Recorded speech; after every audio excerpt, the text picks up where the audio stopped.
Famille, les bonnes choses sont en train de se passer à Ouaga, au Burkina Faso. Vraiment, après le limogeage, après la coupure des relations avec la France, quelque chose est en train de se passer. Tous les ambassadeurs au Burkina Faso sont en train de se redresser. Il y a le redressage total qui est en train de se passer maintenant.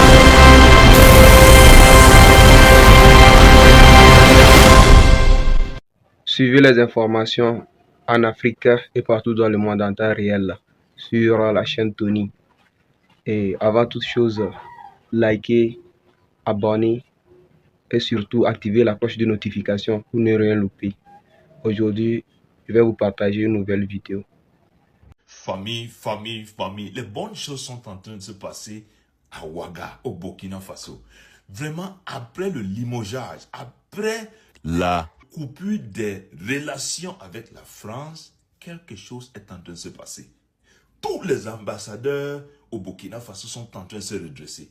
Il y a le redressage total qui est en train de se passer maintenant au Burkina Faso, dans l'AES.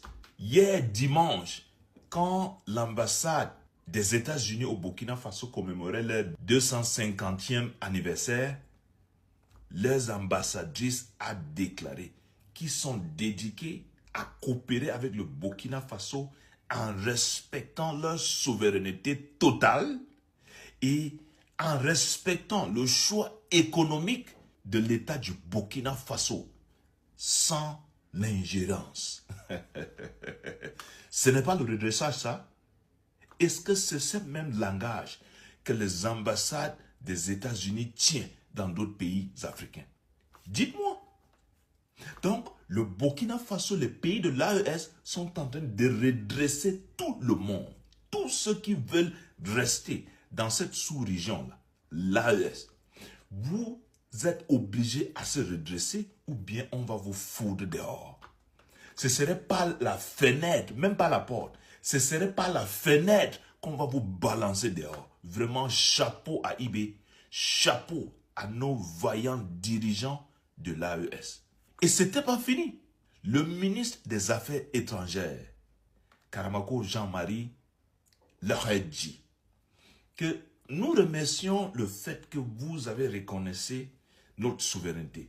Mais nous voulons réitérer encore que nous tenons bien à rester sur notre part de la souveraineté. Vous voyez cette affaire de souveraineté-là, ce n'est pas sur le papier. Ce n'est pas la théorie. Pour nous, là, ce qu'on appelle souveraineté, on ne blague pas avec cela. Nous tenons à rester sur notre souveraineté jusqu'à la fin. Et nos choix économiques, nous ne débattons cela avec personne. C'est nous-mêmes qui allons décider avec qui faire des affaires ou bien à ne pas faire des affaires. Ce n'est pas quelqu'un qui est tapis dans l'ombre qui va nous dire avec qui coopérer. Si vous tenez bien à respecter cela, nous serons bien. Mais vous, là, vous savez, non? Même si c'est les États-Unis ou le Canada ou quel pays, si vous tentez à ingérer dans les affaires des pays de l'AES, on va vous foudre dehors. Nos trois lions, là, ils ne blaguent pas. Ils vont vous foudre derrière dehors. Force à nos dirigeants de l'AES, force surtout à IB. Le Burkina Faso rompt ses relations diplomatiques à juste titre avec la France. Mesdames et messieurs, nous sommes le 28 juin 2026. Bienvenue dans cette chronique de ce jour. Alors, la décision est tombée vendredi 26 juin dernier, après la résolution de la honte menée par un Français, un certain Gomar, que j'appellerais clairement un certain connard. Ils ont récidivé ce qu'ils ont fait du côté du Niger. Les Français notamment pensent que l'Afrique est leur possession. Les Européens pensent que l'Afrique est leur possession. C'est pour ça qu'ils ne se préoccupent pas de régler leurs problèmes, qui sont nombreux de leur propre population. À chaque fois que les Africains toussent, ils s'autorisent, ils se sentent concernés par des problèmes des Africains qui ne leur ont absolument rien demandé. Je vous ai toujours dit, l'Afrique est le seul continent au monde capable de vivre en totale autarcie. Malheureusement, comme nous avons des traîtres parmi nous, malheureusement, comme nous avons des démocrates parmi nous qui ont un seul devoir, de nous faire croire que nous dépendons les uns des autres et que nous ne pouvons pas vivre, notamment sans l'Europe. L'Europe est le seul continent au monde où ses habitants disent que leur avenir est sur un autre continent, notamment le nôtre. Les Asiatiques ne le disent pas. Pourtant, eux aussi manquent de ressources. Mais le seul continent qui dit et qui se sent concerné par ce qui se passe en Afrique, alors que les Africains ne lui demandent absolument rien, c'est le continent européen. C'est pour vous dire qu'ils vivent comme des sangsues sur le dos des Africains. Il y a un pays dans ce monde qui n'a pas autant de ressources que l'Afrique. C'est un pays qui s'appelle la Corée du Nord. Malgré le fait que la Corée du Nord ait fermé ses frontières à tout l'Occident, les Coréens du Nord vivent tranquillement. Ils ont le droit de voyager, de fuir leur pays. Et ils sont toujours en Corée du Nord. Et les informations lues des chaînes de désinformation occidentales ne sont absolument pas vraies en ce qui concerne la Corée du Nord. Dans tout ce qu'on dit, sachez que tout ce qu'on appelle les dictateurs dans ce monde sont ceux qui aiment profondément leur pays. Et la Corée du Nord, malgré le fait qu'elle ait coupé ses relations diplomatiques avec tous les pays occidentaux et l'Amérique, ils vivent. Ils ont même réussi à fabriquer une bombe atomique qui les met à l'abri de ces agresseurs mondiaux, que sont les Européens et les Américains. Donc je vous le dis et je le maintiens. Donc, le Burkina Faso, le Mali et le Niger doivent faire la même chose. Si possible, même rompre les relations diplomatiques avec l'Union européenne. Parce que nous ne pouvons pas continuer à accepter ce mépris, cette arrogance de cette union qui n'est pas sur le continent africain, qui doit se préoccuper des problèmes des Européens. Il y en a tellement en Europe, les SDF, la dette, la pauvreté, c'est-à-dire que des conditions, même le système de santé est en train de décliner là-bas. Mais au lieu d'essayer de résoudre ces problèmes, ils pensent pouvoir venir résoudre ceux des Africains alors qu'ils n'ont même pas fini de résoudre les leurs. Donc, c'est à juste titre. Et j'embrasse et je salue fortement cette décision. Donc vous qui pensez toujours, parce que vous êtes dans l'amour, la gloire et la beauté, vous pouvez en lier les uns, on n'est pas liés les uns et les autres. Il y a un continent qui est lié à un autre et qui ne veut pas le lâcher. Il s'appelle le continent européen avec son allié américain. Tant que nous n'allons pas nous défaire de ces gens-là, nous allons continuer à souffrir. Vous pouvez imaginer qu'un pays qu'on aide à nourrir à travers nos ressources, aujourd'hui est le financier du terrorisme. Ces chaînes de désinformation sont les relais du terrorisme. Et vous allez entendre des Africains dire que « Ah non, il ne faut pas faire ceci, il faut persister dans les relations de merde, que j'appelle clairement des relations de merde, qui profitent à un seul.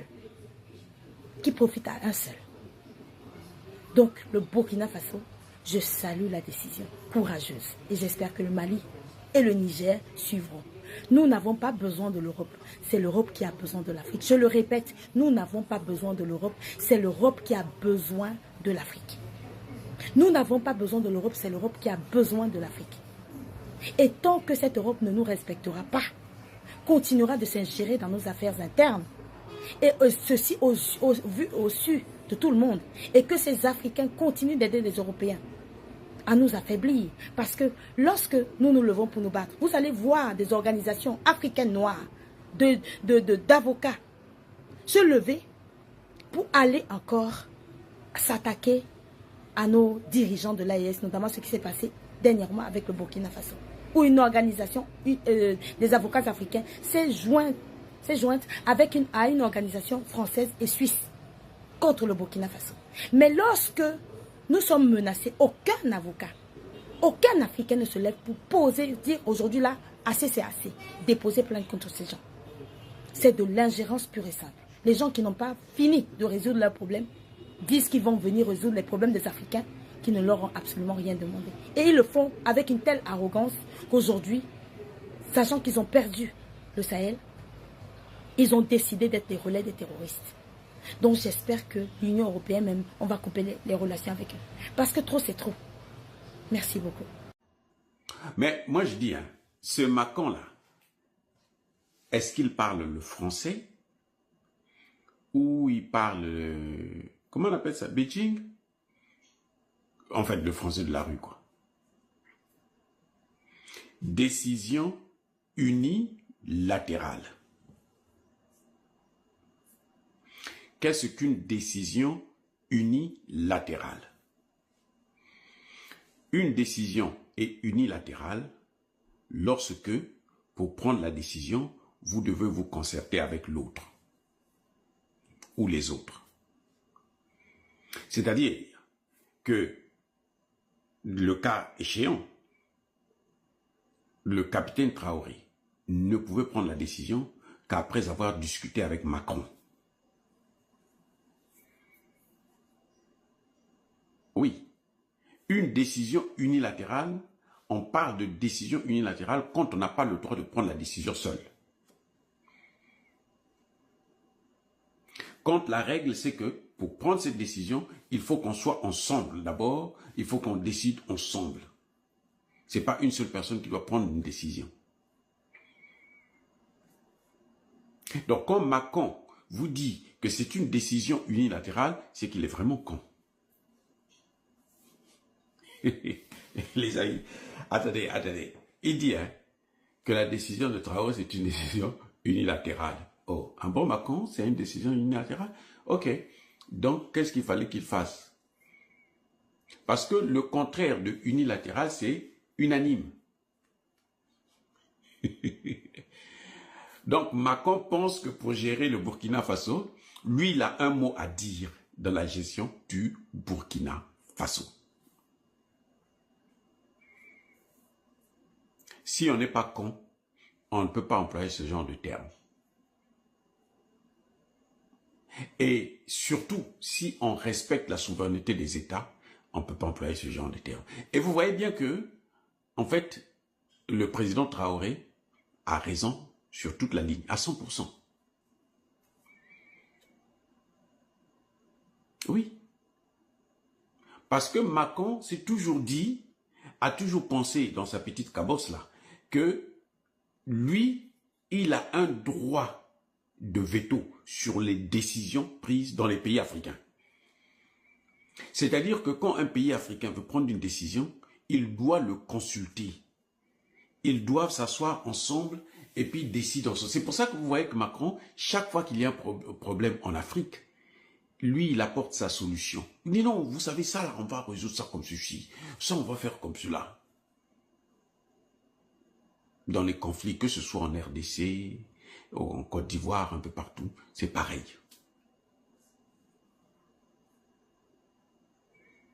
Parce que lui pense qu'il a un droit de regard, un droit décisionnel sur tout ce que nous faisons en Afrique. C'est pour ça qu'il parle comme ça, décision unilatérale. Il a employé un autre mot, décision hostile. C'est-à-dire qu'une décision qu'on prend parce qu'on n'aime pas. Là, dans une certaine mesure, oui, on n'aime pas un pays qui soutient le terreau dans notre pays. On ne peut pas aimer son bourreau. On ne peut pas aimer un pays qui vous déstabilise. Là, il a tout à fait raison. Mais c'est bête de le dire. C'est très con de le dire. Oui, c'est un acte hostile. Et c'est aussi exagéré. Pourquoi c'est exagéré? Parce que, mais le président Traoré est gentil. Je n'ai pas critiqué ça dans ma précédente vidéo sur la question. J'ai critiqué ça. J'ai dit, le président Traoré n'est pas allé trop loin. Le président Traoré a oublié que tout Français en Afrique est un potentiel terreau. Parce qu'il travaille pour la France. Tout Français. Français. Pas les Français africains là, non. Tout Français est un potentiel en Afrique, c'est un potentiel terreau. Mais qui donne des informations? Ils sont dans les ONG, ils sont dans l'armée, ils sont des citoyens ordinaires, des touristes, ils sont des journalistes, ce sont eux qui alimentent. Ce sont eux qui donnent des informations. Ce sont eux qui aident. C'est pas Macron. Macron n'est jamais venu au Burkina Faso et puis a pris une arme. Non. Ou bien il est venu, bon, il fait un commentaire que non, les terroristes, on les a vus là, ils ont pris tel. Non. Ce sont des Français qui sont sur place, qui donnent des informations. C'est là où je dis, il a utilisé le mot hostile par abus de langage. Parce que le président Traoré a épargné les Français.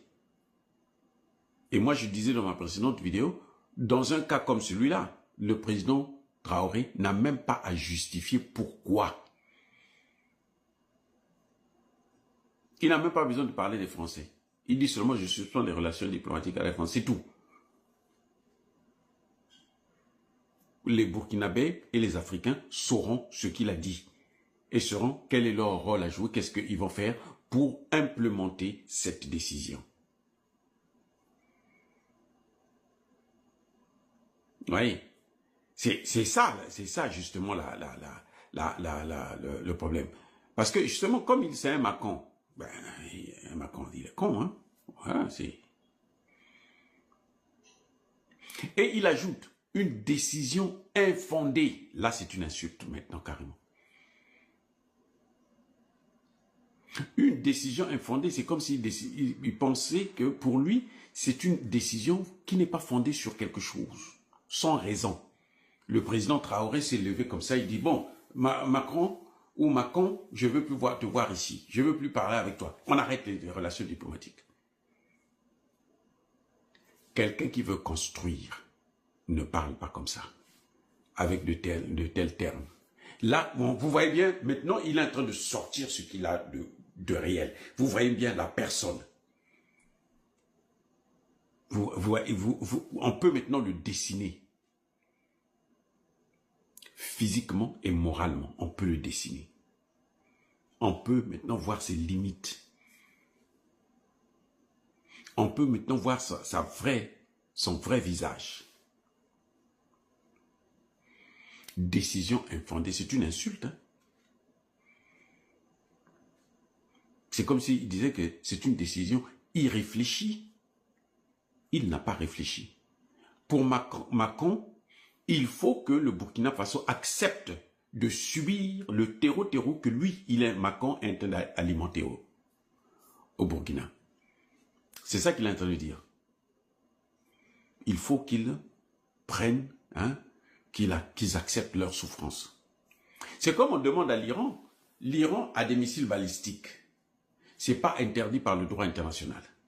On lui demande, il faut limiter tes missiles balistiques. Il ne faut pas que tu aies des missiles balistiques. On va détruire tes missiles balistiques. Ça veut dire quoi? On veut que l'Iran ne puisse pas avoir un seul moyen de défense. Donc on peut l'écraser, il ne doit pas se défendre.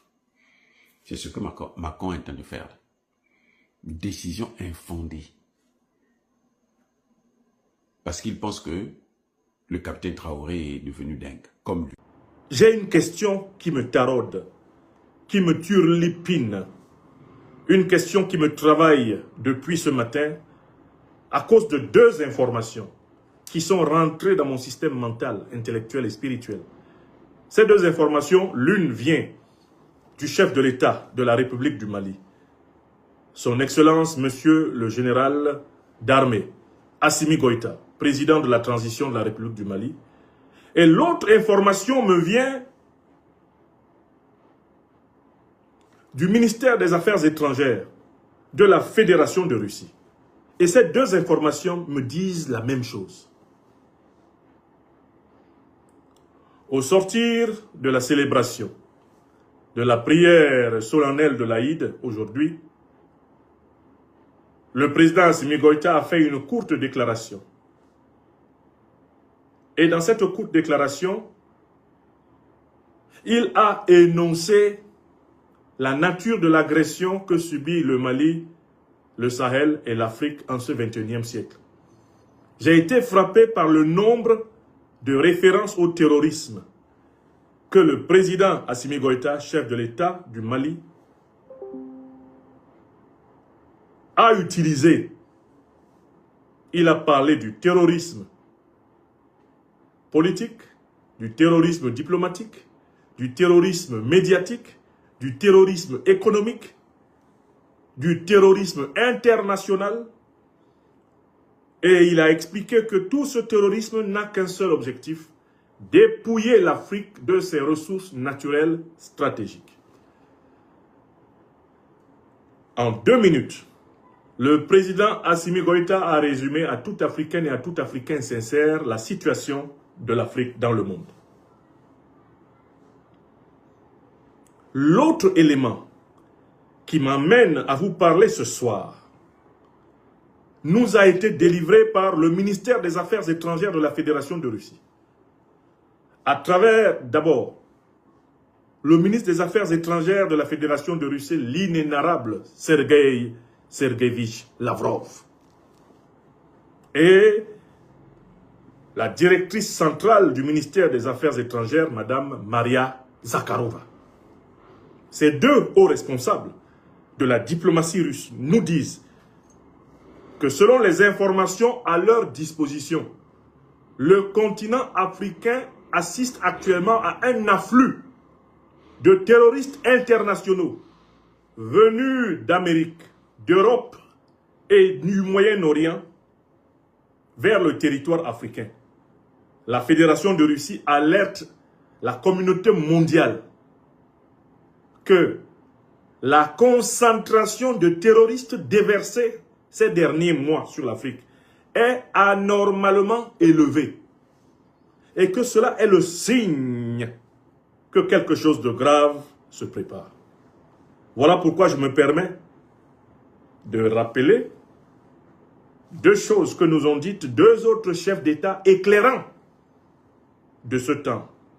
D'une part, le président de la République du Niger, le général d'armée Abdourahmane Tiani, et d'autre part, le président du Faso, le capitaine Ibrahim Traoré.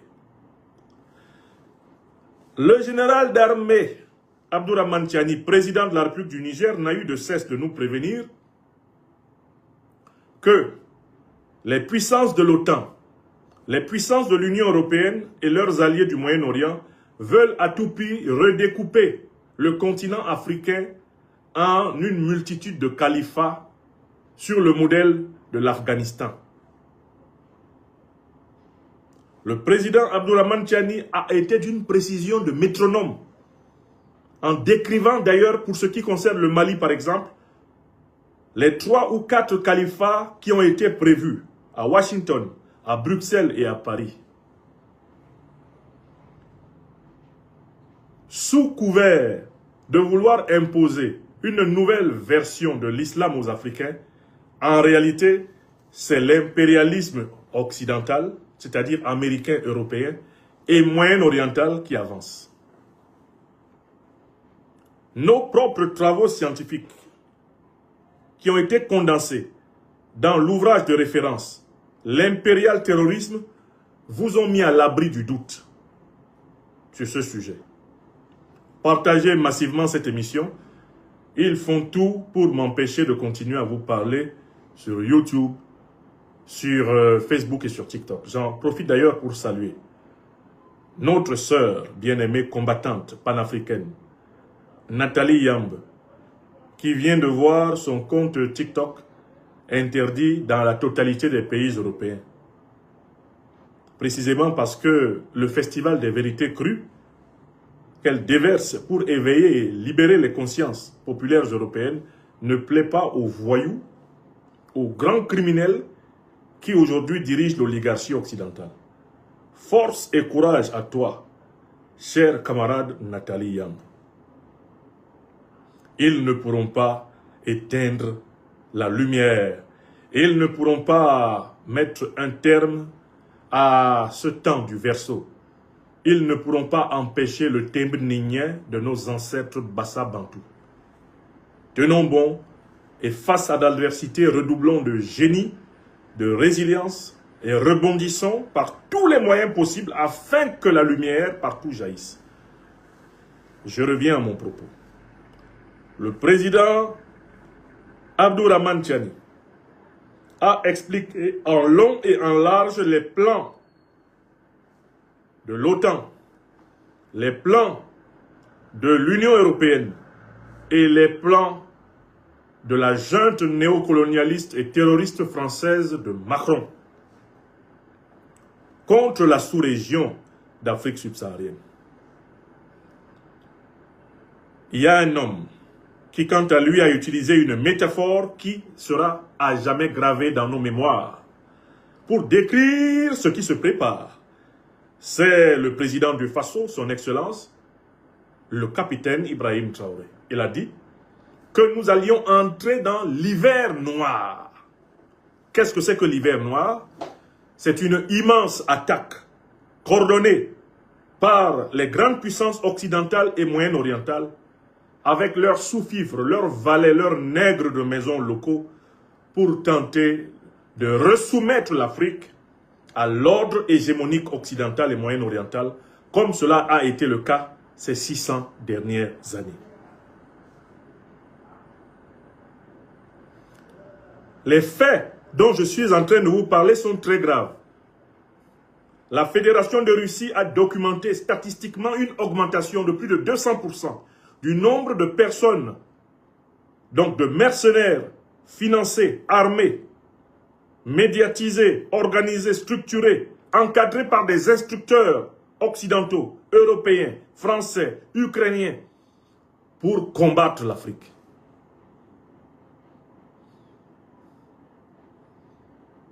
Ce que nous ont dit les présidents Assimi Goïta, Vladimir Vladimirovitch Poutine, Abdourahmane Tchani, Ibrahim Traoré, ce qu'ils nous ont dit est une réalité scientifique tangible.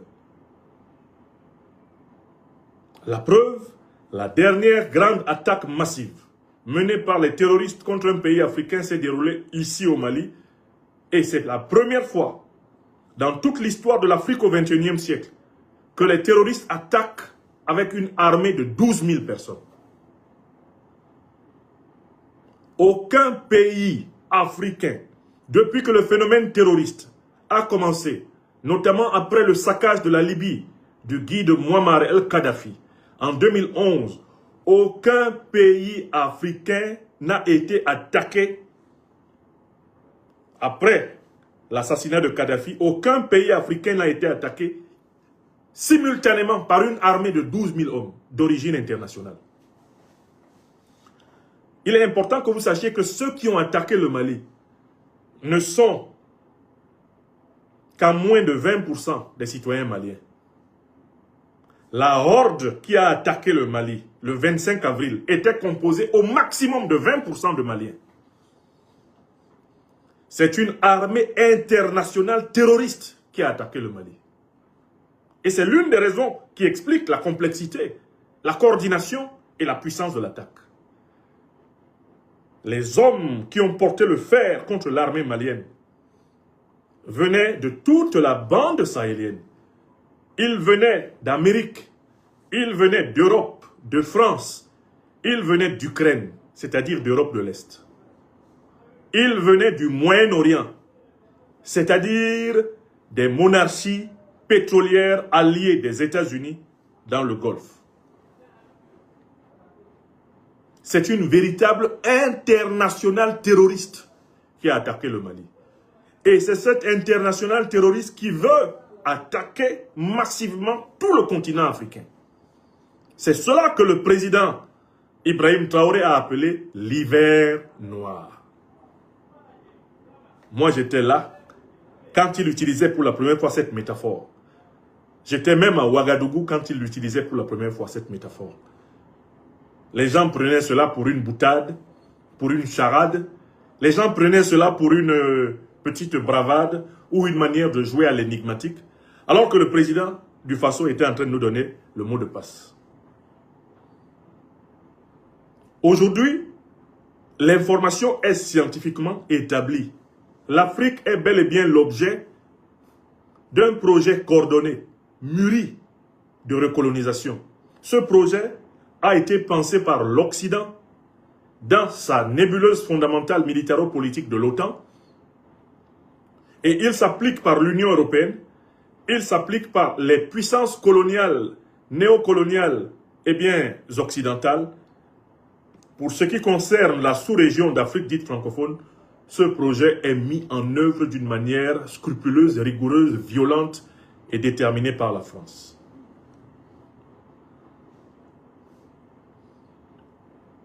est-ce que vous mesurez la gravité du moment que nous sommes en train de vivre? Est-ce que vous vous rendez compte de ce dans quoi nous sommes?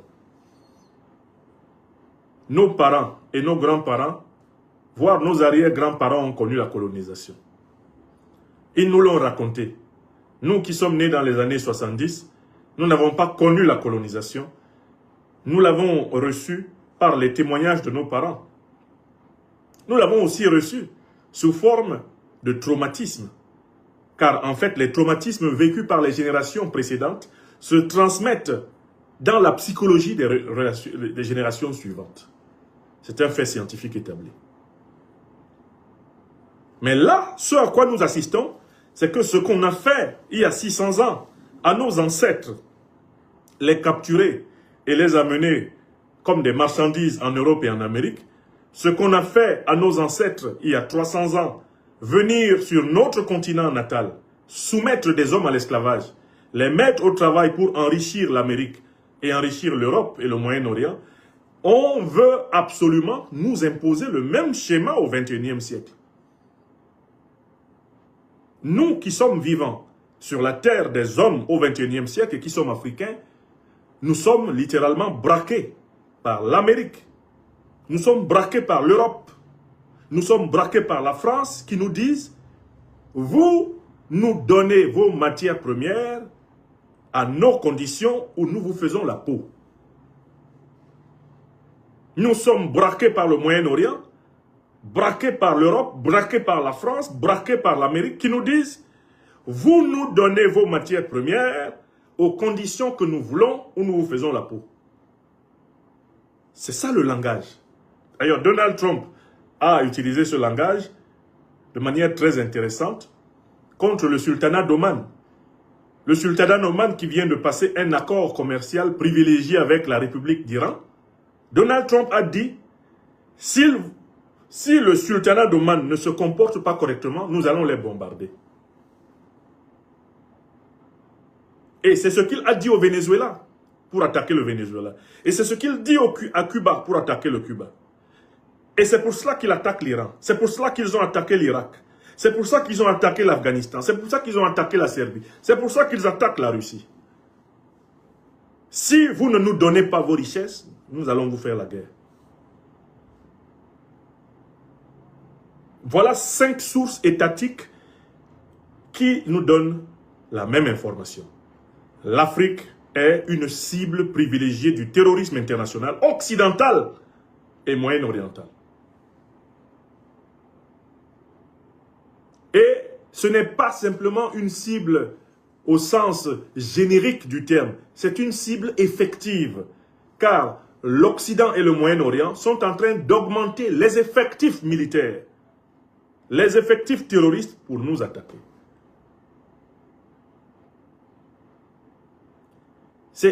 Je ne sais pas comment vous faites pour ne pas vous rendre compte que cette information devrait nous empêcher de dormir des 2 yeux et des 2 oreilles. Qui que nous soyons en tant qu'Africains dans le monde. On veut nous faire en 2026 ce qu'on a fait à nos parents pendant tout le XXe siècle. Jusqu'en 1960-61 au moins. On veut nous refaire ça. On veut nous faire ce qu'on a fait à nos arrière-grands-parents pendant 300 ans.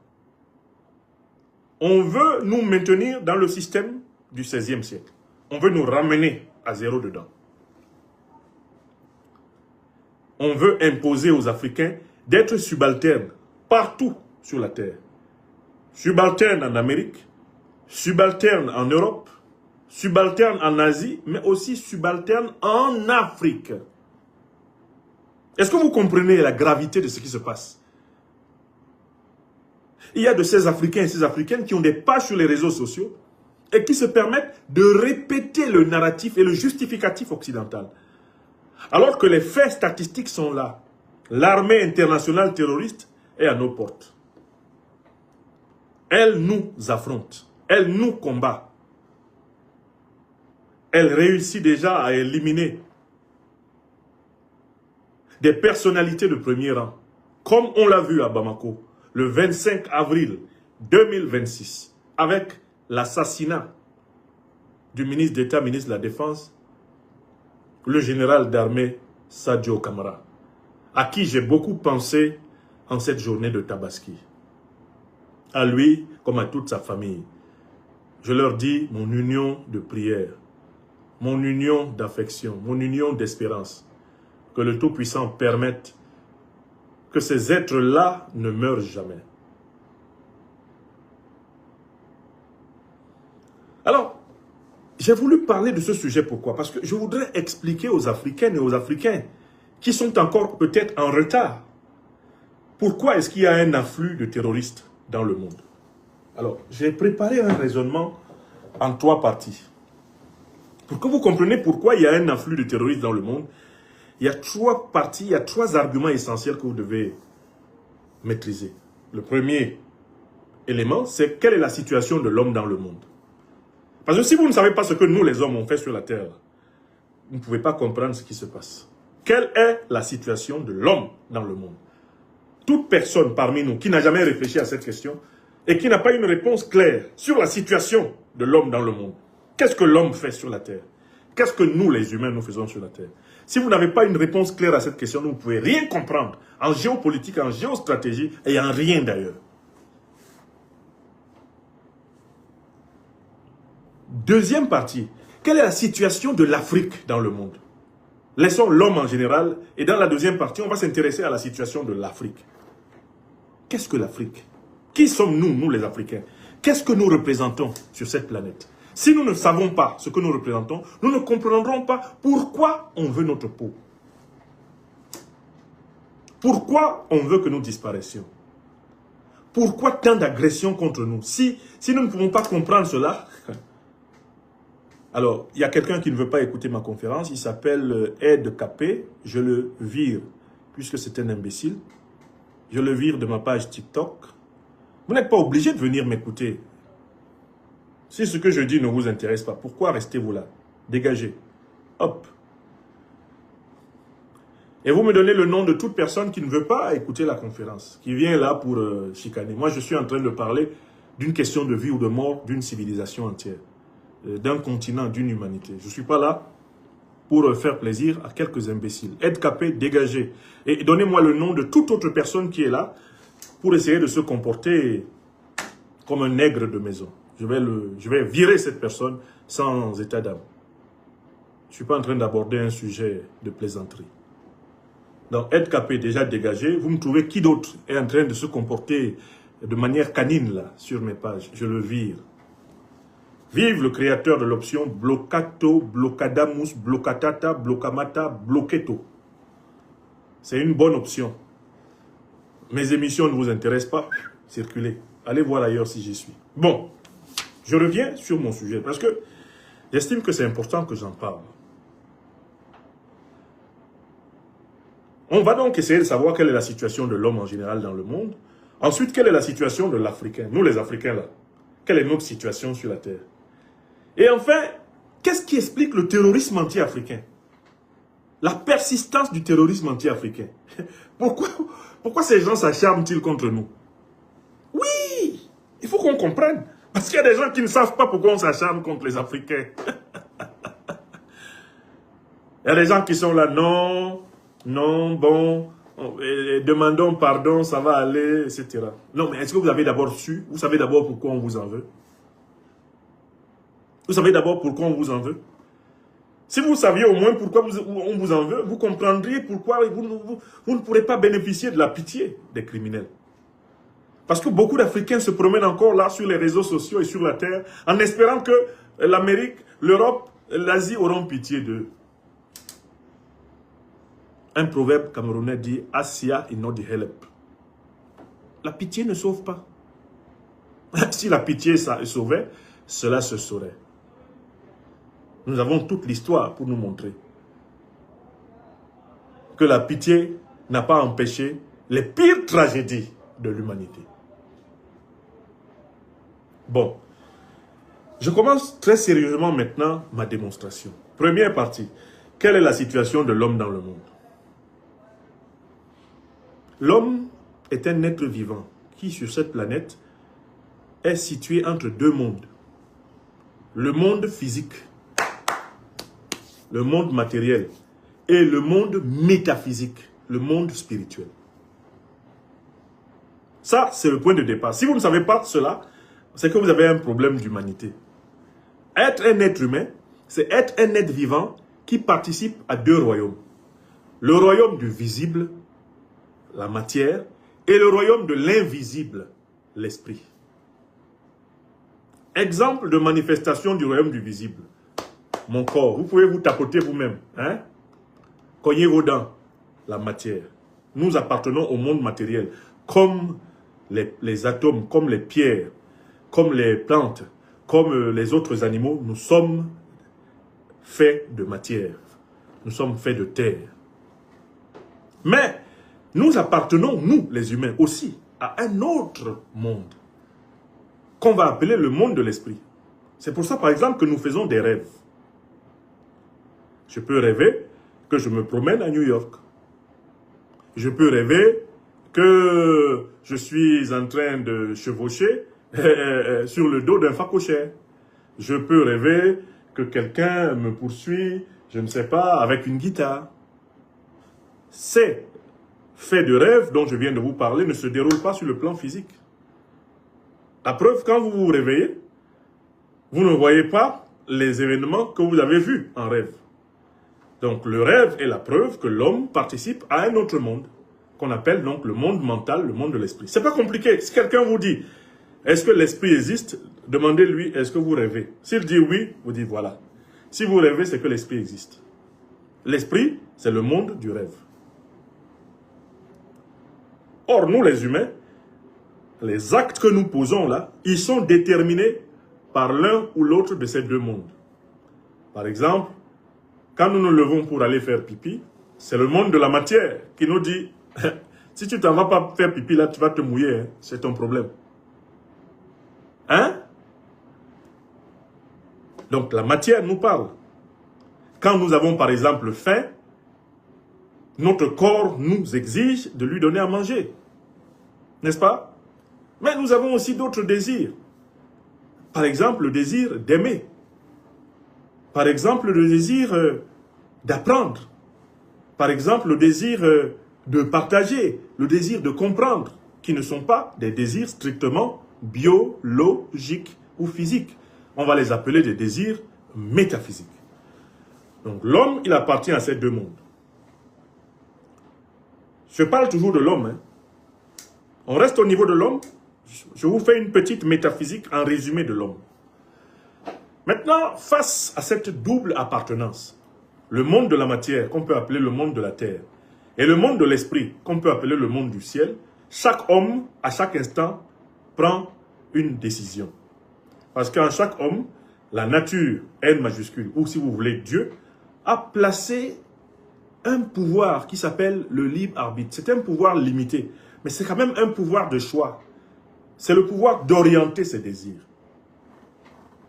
Je peux décider de ne pas manger. C'est ce que je fais par exemple quand je jeûne. Parce que je veux me consacrer à prier mon Seigneur. Vous voyez, je peux orienter mon désir vers le haut. Dans les mois de jeûne, dans les périodes de jeûne par exemple, que ce soit chez les chrétiens, eh bien les traditionnalistes africains ou chez les musulmans, on oriente ses désirs vers le haut. On suspend le dictat des désirs de la matière, on leur impose la supériorité, la suprématie des désirs du haut. Ok. Mais chaque être humain peut à tout moment décider d'obéir à ce qui est en haut ou d'obéir à ce qui est en bas. Quand un être humain obéit essentiellement à ce qui est en bas, on dit que c'est un homme charnel. C'est un homme charnel. On dit que c'est un homme vulgaire, que c'est un homme grossier. Quelqu'un qui est constamment sous la direction de ses testicules et de son estomac. On dit que c'est un homme charnel, c'est un homme inversé. Quelqu'un qui considère que l'argent est plus important que les gens. Quelqu'un qui considère que l'argent est plus important que les gens. C'est pareil. C'est quelqu'un qui accorde aux valeurs d'en bas plus d'importance que les valeurs d'en haut. Donc en fait, il y a deux sortes d'hommes globalement. Et puis, la plupart d'entre nous, nous sommes entre les deux. Il est difficile de s'éloigner de l'homme charnel, de l'homme ordinaire que nous sommes. Il y a donc ceux qui sont convaincus que le plus important, c'est la vie physique, c'est la vie immédiate, et qui vivent dans ce que René Guénon a appelé le règne de la quantité, qui croient que tout ce que l'homme a à faire, tout ce que l'homme peut faire, c'est ici-bas. Et que l'homme est en réalité une créature de la nature, une créature de la terre ou même de Dieu, peu importe, dont le but est essentiellement la jouissance des quantités terrestres. C'est ce qu'on appelle le matérialisme. Le matérialisme, c'est la conception selon laquelle tout est physique. Toute notre vie, elle commence dans le monde physique et elle finit dans le monde physique. Il y a donc des hommes qui ne vivent que pour satisfaire leur sexe, satisfaire leur ventre, satisfaire, eh bien, leur désir d'accumulation. Ils ne vivent que pour agrandir la possession des choses physiques. Ça, c'est la première catégorie d'hommes. Et c'est la plus nombreuse. C'est la plus répandue sur la terre. Il y a une deuxième catégorie d'hommes. Ce sont ceux qui se souviennent que tout ce qui existe a probablement été créé, même certainement été créé. Que tout ce qui existe est l'expression d'une intelligence qui nous dépasse. Que nous-mêmes, nous sommes des créatures. Et que, bien que nous soyons dans le monde physique, il y a une autre dimension dont nous sommes faits. Celle qui nous est signalée par le rêve. Celle qui nous est signalée par la pensée. Celle qui nous est signalée par d'autres désirs que les désirs charnels. Alors, cette autre humanité est convaincue qu'il existe un monde métaphysique. On peut parler de l'humanité spiritualiste. Celle qui considère que le monde à partir duquel tout ce qui existe a été créé est plus important que toutes les créatures que nous voyons. Bref, cette humanité rassemble donc les croyants, elle rassemble les mystiques, elle rassemble tous ceux qui sont convaincus de l'existence de la transcendance. C'est l'humanité globalement spiritualiste. Voilà les deux sortes d'hommes qui marchent sur la terre. Les matérialistes, ceux qui disent que tout est ici en bas. Les spiritualistes, ceux qui disent que ce qui est ici en bas n'est rien, le plus important est ce qui est au-delà. Et qu'il faut vivre en se souvenant que tout ce qui existe vient de l'au-delà et y retourne. Et puis maintenant, il y a une troisième catégorie d'hommes qui sont à cheval entre les deux. Et d'ailleurs, c'est le cas, je pense, de l'écrasante majorité aussi des hommes. C'est vraiment un groupe énorme d'hommes qui hésitent entre le dictat de la matière et l'appel de l'esprit. Voilà la situation de l'homme dans le monde. Dans l'absolu, il y a trois sortes d'hommes. Des hommes enfermés dans la matière et donc qui sont sans doute en train de vivre pour la dernière fois leur vie. Et ils font tout. Et ils ne s'imposent aucune limite dans ce qu'ils ont à faire parce qu'ils savent qu'ils ne vivront que cette fois-ci pour toujours. Ces hommes sont terribles. Ils sont capables de tout. Ils sont capables de tuer, ils sont capables de voler, ils sont capables de mentir. Ils peuvent faire tout et n'importe quoi. Ils partent du principe qu'ils n'auront pas d'autre vie. Qu'il n'y a pas d'autre vie. Que tout se passe ici. S'ils vous ont tué, ils sont contents parce que ça leur permet de prendre votre voiture, de prendre votre argent. S'ils vous ont piqué votre place, votre poste, etc., ils sont contents parce qu'ils estiment qu'ils ont atteint leur but. On va les appeler les hommes charnels. Les hommes qui réussissent à s'arracher au dictat de la matière, on les appelle les hommes spirituels. Et les hommes qui sont au milieu et qui se battent entre la chair et l'esprit, on les appelle les hommes mentaux. C'est les trois catégories. L'homme charnel, c'est le matérialiste. Pour lui, tout ce qui est important a lieu ici-bas. Il n'y a rien qui vaut plus que ça. Son problème, c'est d'avoir, si ce sont les femmes, beaucoup de femmes, si ce sont les hommes, beaucoup d'hommes, si c'est l'argent, beaucoup d'argent, les maisons, beaucoup de maisons, si c'est du pouvoir, beaucoup de pouvoir, si c'est de la gloire, beaucoup de gloire, lui, il est dans la quantité. Point. Et il faut toujours diagnostiquer les hommes qu'on rencontre, les personnes qu'on rencontre, savoir à quel monde elles appartiennent. Quand vous avez face à vous quelqu'un qui appartient essentiellement au monde de la matière, prenez vos dispositions. N'espérez rien de bon de lui. N'espérez rien de bon de lui. Parce que celui qui appartient exclusivement au monde de la matière, c'est-à-dire au monde où tout naturellement c'est le sexe, c'est l'argent et c'est la gloire du pouvoir qui compte, vous ne représentez pour lui qu'une simple quantité. Et si vous ne vous comportez pas en fonction de ses intérêts et qu'il en a les moyens, il vous écrase. Car pour lui, de toutes les façons, il n'y a pas d'autre vie que celle qu'il est en train de vivre. Quand vous rencontrez quelqu'un qui a des valeurs transcendantes, vous vous rendez compte que cette personne n'est pas prête à sacrifier pour le plaisir, pour la gloire ou pour de l'argent, la vérité, la justice ou la solidarité humaine. 3 valeurs fondamentales, par exemple, de la civilisation africaine. Vous savez que vous avez là quelqu'un avec qui vous pouvez cheminer. Ce ne sera pas quelqu'un de parfait, la perfection n'est pas de ce monde. Mais c'est quelqu'un qui est orienté. Quelqu'un qui a une orientation. Quelqu'un qui a un cap. Quelqu'un qui a, en quelque sorte, une destination spirituelle. Quel bonheur sur la terre de rencontrer des gens qui sont orientés. De rencontrer des gens qui ont une structure. De rencontrer des gens qui peuvent se comporter comme El Malik Ndiaye. Vous avez vu El Malik Ndiaye? Je vous ai parlé de lui hier. Président de l'Assemblée nationale. Qu'est-ce qu'on ne lui a pas proposé pour trahir son leader et camarade et compagnon de lutte Ousmane Sonko? El Malik Ndiaye sait qu'il est plus important pour lui d'être loyal envers son leader, envers son camarade, envers son frère, qui sert une juste cause, que d'accepter l'honneur de demeurer président de l'Assemblée nationale avec tout ce qu'on peut lui donner, uniquement pour jouir un temps de la gloire de ce monde. Je vous ai parlé d'El Malik Ndiaye hier, cet exemple qui époustoufle l'Afrique. Cet exemple qui redonne le plaisir de la politique, confiance en la politique. Puisque en politique, il n'y a pas que ces matérialistes, criminels, rampants, reptiliens. Il y a aussi des hommes qui sont orientés. Et puis je vous parle, j'ai dit qu'il y a une 3e catégorie. Certes, il y a d'un côté les matérialistes et par opposition les spiritualistes, mais il y a au milieu les hommes mentaux qui sont au combat, qui sont en lutte entre les deux forces. Les forces d'en bas et celles d'en haut. L'homme est un être écartelé. L'homme est un être divisé. Et quand nous sommes en crise, c'est parce que nous sommes tirés entre les deux forces.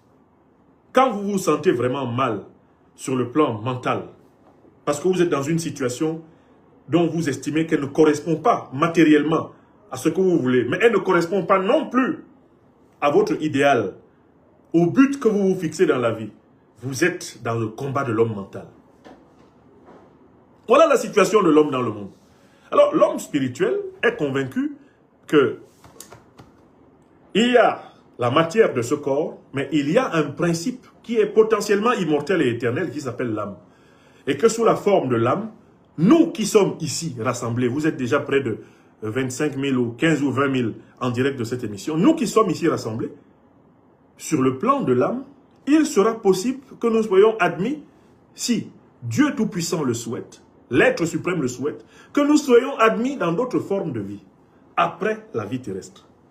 Le spiritualiste en est convaincu, à savoir que l'esprit est potentiellement immortel et toujours éternel. Donc il ne vit pas que pour maintenant. Il vit pour toujours.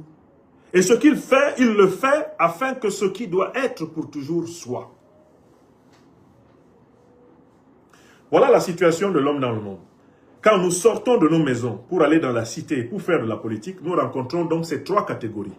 Les matérialistes, les spiritualistes et les hommes mentaux, c'est-à-dire les entités intermédiaires.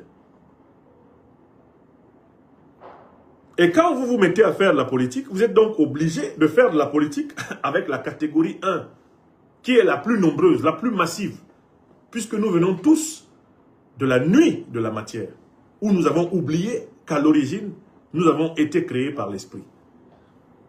Donc quand vous entrez en politique, vous entrez littéralement dans une arène, dans une fosse aux lions. Vous entrez dans une troupe de loups, parce que la plupart des êtres humains vivent pour le maintenant, vivent pour l'immédiat. La plupart des êtres humains est encore enfermé sur le plan matérialiste, sur le plan physique. Vas-y donc faire la politique avec des gens qui sont complètement enfermés et bouclés sur le plan physique. J'espère que ce que je suis en train de vous dire vous permet de comprendre la situation de certains pays africains. C'est en réfléchissant sur mon pays natal, le Cameroun, que j'ai élaboré la théorie que je vous expose rapidement. Celle de la situation de l'homme dans le monde. Mon hypothèse est qu'un pays comme le Cameroun, c'est parce que l'écrasante majorité des Camerounais sont enfermés dans le monde matériel. C'est ce que j'ai appelé les enclos. Enclos tribal, enclos régional, enclos religieux, enclos sectaires, enclos partisans. Les Camerounais sont bloqués dans les enclos. Voilà pourquoi ils ne peuvent pas faire mouvement vers le haut. Jusqu'ici. Ils ne peuvent pas encore se libérer du pouvoir du bas. Le pouvoir kleptocratique. On peut diagnostiquer des peuples. Hein. Vous voyez, les peuples sahéliens, là, ce sont des peuples qui sont aspirés vers le haut. Hein. Ce sont des peuples qui ont cette capacité à se lever, à se relever. Parce que ce qu'ils ont fait, là, simplement, ces 4 ou 5 dernières années, mais tout le continent les regarde comme des... Le continent regarde le Mali, le Burkina Faso et le Niger comme des sorciers, comme des marabouts. Quand vous regardez l'état d'un pays comme le Cameroun, l'état d'un pays comme le Congo-Brazzaville, quand vous regardez l'état d'un pays comme le Congo-RDC, et puis vous regardez le niveau de conscience que les Maliens, les Burkinabés, les Nigériens sont en train de cultiver, vous voyez bien la différence entre un trou et une montagne. Il y a des pays qui sont dans le trou. Il y a des pays même où il y a eu des frémissements. On pensait qu'ils allaient décoller, qu'ils allaient regarder l'état de la République centrafricaine. C'est elle qui avait même commencé à lancer le frémissement. Mais vous voyez, elle est bloquée. Parce que les forces d'en bas, les forces de la pesanteur, les forces grossières des enfers, attirent tout vers le bas. Regardez le Gabon. Regardez l'état du Gabon. Regardez dans quel état ce pays est rendu. Regardez dans quoi on est en train d'amener le Sénégal. Vous voyez comment les forces d'en bas sont en train de tirer le pays vers le bas. Regardez l'état de ce pays. Et vous pourrez appliquer la théorie, ma théorie de la situation de l'homme dans le monde. Alors, je résume la première partie de mon exposé. La situation de l'homme dans le monde est déterminée par sa condition. Soit l'homme est enfermé dans la sphère matérialiste et il est essentiellement un animal plus ou moins intelligent, soit l'homme est en train de s'efforcer de s'émanciper de cette sphère matérialiste par un effort de réflexion et de vision, et il est dans le monde mental, que j'appelle le monde 3, soit l'homme est libéré de l'allégeance à la matière, de l'allégeance aux ténèbres, et il est alors dans le monde spirituel, le monde 2, dans ma classification. Bon, mais ce que j'ai dit là, ce n'est pas valable pour l'Afrique seulement, c'est valable pour l'Europe, c'est valable pour l'Amérique, c'est valable pour l'Asie. Dans tous les continents, les êtres humains sont situés dans l'une ou l'autre de ces 3 sphères. Quand vous regardez objectivement, l'élite qui dirige l'Amérique, l'Europe, l'élite qui dirige l'Asie, l'élite même qui dirige le monde, est-ce qu'à votre avis, cette élite appartient essentiellement au monde de la matière ou est-ce qu'elle appartient essentiellement au monde de l'esprit? Si on regarde toute la Terre, toute l'humanité, on va voir que désormais, ceux qui ont le plus de puissance dans le monde sont des gens qui appartiennent au monde matérialiste. L'Occident, par exemple, est aujourd'hui pris en otage par toute une colonie de crétins. Des crétins, c'est-à-dire des gens qui n'ont aucune culture spirituelle. C'est-à-dire des gens qui ont oublié même que l'homme est de passage sur la terre. Regardez l'attitude de Donald Trump. Un président d'une puissance aussi importante que les États-Unis, qui a un comportement de crétin et qui a des arguments de bistrot. Genre, le détroit d'Ormuz va s'appeler le détroit de Trump. Et puis il a assis dit ça. Genre, si le sultanat d'Oman ne se comporte pas bien, on va le bombarder. Genre, moi j'ai des missiles qui sont plus gros que les missiles de Kim Jong-un. Voilà le président des États-Unis. Un crétin de quartier. Un crétin. C'est des gars à qui on ne donnait même pas l'autorisation au quartier de parler quand nous on est assis au damier. Et quand je suis à Bassa en train de jouer au damier, un gars comme ça ne vient pas parler là où nous on est assis. C'est lui qui est président des États-Unis. Rendez-vous compte. Qui gouverne l'Europe? C'est Ursula von der Leyen, une véritable ennemie de la liberté de pensée, de réflexion, une véritable ennemie de l'homme. C'est elle qui est la fonctionnaire européenne la plus en vue. Regardez qui est à la tête de la Grande-Bretagne, qui est à la tête de l'Allemagne, qui est à la tête de la France. Des individus qui fonctionnent au cuir nasal. Regardez qui a visité l'île d'Epstein. Regardez qui est à la tête d'Israël. Regardez qui est à la tête de l'Italie. Mais ça fait pitié. Et quand on regarde alors nos pays africains, par quel genre d'hommes ils sont dirigés, vous vous rendez compte qu'en fait, de manière incontestable, la terre est dirigée, elle est dominée par des individus qui sont restés bloqués dans la sphère matérialiste. Le matérialisme est au pouvoir sur la terre. Que ce soit en Afrique, que ce soit en Amérique, que ce soit en Europe ou en Asie, le matérialisme est au pouvoir. Et ceux qui résistent sont ceux qui sont ancrés, ceux qui se souviennent que l'homme vient du monde de l'esprit. C'est-à-dire ceux qui ont une tradition. Toutes les nations qui ont tenté de préserver quelque chose comme la tradition, c'est-à-dire la conscience de l'origine et de la destination spirituelle de l'homme, ce sont ces civilisations qui sont en train de résister. C'est le cas de la Russie, c'est le cas de l'Iran. Oui, ils résistent parce qu'ils se souviennent et ils savent que nous ne sommes pas que des êtres de matière. C'est le cas du Mali. C'est le cas du Burkina Faso et du Niger. Ce sont des nations qui n'ont pas perdu leur conscience de leur identité spirituelle. Ce sont ces nations qui sont en train de résister. Toutes les autres sont couchées. Toutes les nations qui ont perdu leur conscience de leur identité spirituelle, de l'origine spirituelle de l'âme humaine, elles sont couchées sur la terre. Si la France se portait spirituellement bien, Emmanuel Macron aurait déjà été chassé du pouvoir à coups de bâton.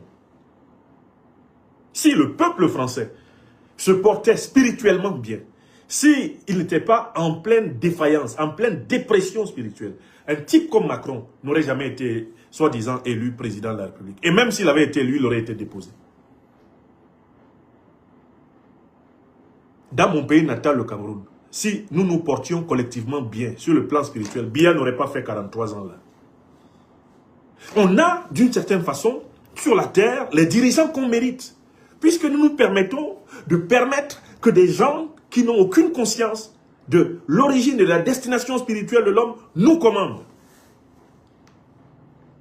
Voilà ce qu'à 19 ans, dans un essai célèbre, Étienne de la Boétie a appelé le discours de la servitude volontaire.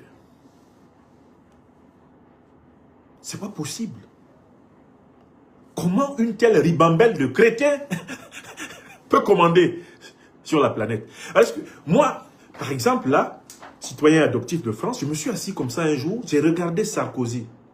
Parce que jusqu'à Chirac, jusqu'à Jacques Chirac, je vous avoue que je pensais toujours que les chefs d'État français avaient souvent une certaine dimension quand même.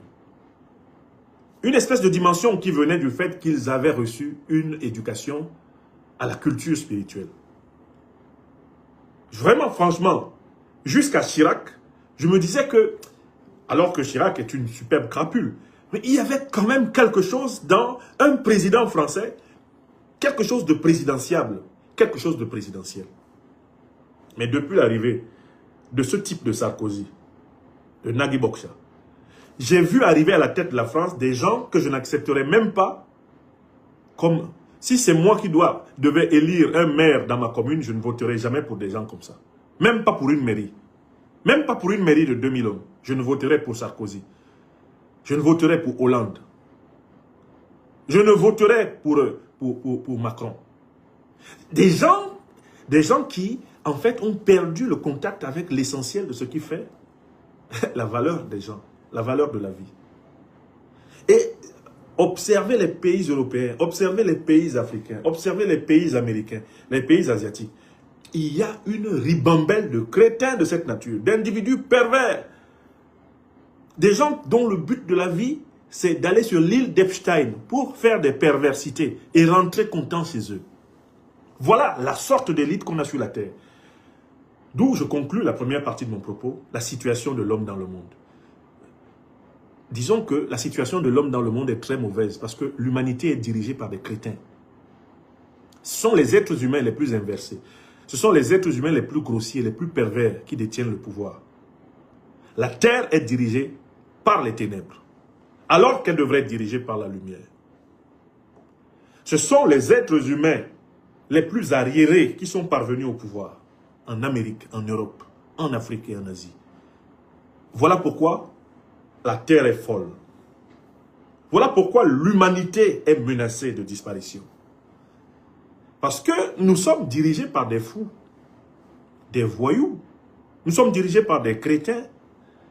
Nous sommes dirigés par des monstres et des pervers. Voilà la situation de l'homme dans le monde. Chaque fois que l'humanité s'est retrouvée dirigée par des ennemis de l'esprit, dirigée par des ennemis de la vérité, de la justice et de la solidarité, l'humanité a failli disparaître. Écrivez ça, qu'il en aille au mieux. Et c'est la situation dans laquelle nous sommes.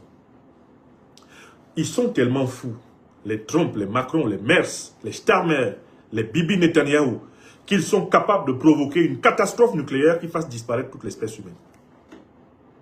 Tellement qu'ils sont faibles spirituellement. Ils sont incapables de cette retenue qui caractérise ceux qui ont été correctement éduqués, c'est-à-dire qui ont été spiritualisés.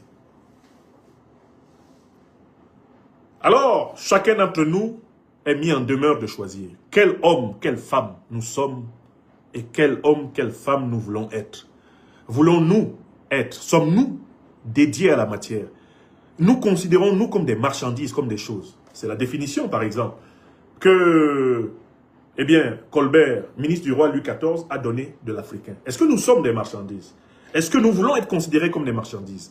Chacun doit décider pour lui-même. L'éducation n'a aucune valeur. L'éducation ne sert à rien si on n'amène pas les enfants, les adolescents, les adultes à se poser cette question et à répondre. Alors, si nous ne voulons pas être considérés comme des choses, si nous ne voulons pas être considérés comme des objets, si nous ne voulons pas être prisonniers du règne de la quantité, alors nous devons défendre les valeurs de l'esprit, c'est-à-dire la vérité, la justice et la solidarité humaine. Nous devons défendre la Mahat. Si notre existence doit avoir une valeur, si notre existence doit avoir un sens, si notre existence doit avoir une orientation, si notre existence peut incarner une espérance d'appartenir à d'autres formes d'existence, après celle-ci, que nous quitterons par la mort, chemin obligatoire de tous les vivants, alors nous devons refuser de nous soumettre au règne de la quantité. Nous devons refuser. Voilà, on ne doit pas obéir à Macron, à Trump, on ne doit pas obéir aux dictateurs africains, on ne doit pas obéir à Starmer, à Merz, on ne doit pas obéir à Meloni, on ne doit pas obéir à tous les pervers qui attardent ce monde. Voilà la décision. Voilà la décision. Et c'est cette décision que les Ousmane Sonko sont en train de prendre au Sénégal face à Bassirou Diomaye Diakhar Faye. C'est la décision de El Malik Ndiaye. C'est la décision de Guy Marius Sagna. Ils ont dit non, on ne se soumet pas à la politique diomayenne, qui est la politique de Macron, qui est la politique du néocolonialisme français, de l'impérialisme occidental, la politique de la perversité matérialiste, la politique d'Epstein. Nous refusons. Donc tous ceux qui ont écouté la première partie de mon propos ce soir doivent se sentir responsables de la décision de refuser de se soumettre au règne de la quantité. Refuser de se soumettre au règne du matérialisme, au règne de la perversité, au règne du pouvoir, eh bien, du sexe, de la gloire et de l'argent. C'est notre responsabilité de refuser.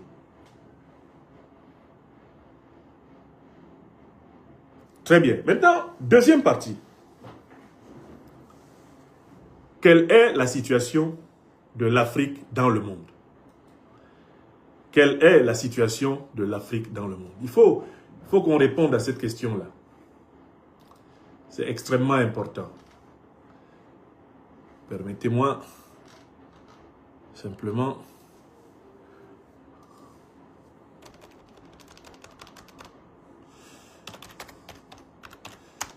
Voilà, très bien. Quelle est la situation de l'Afrique dans le monde? Écoutez, l'Afrique est la première terre de l'humanité. L'Afrique est le berceau de l'humanité.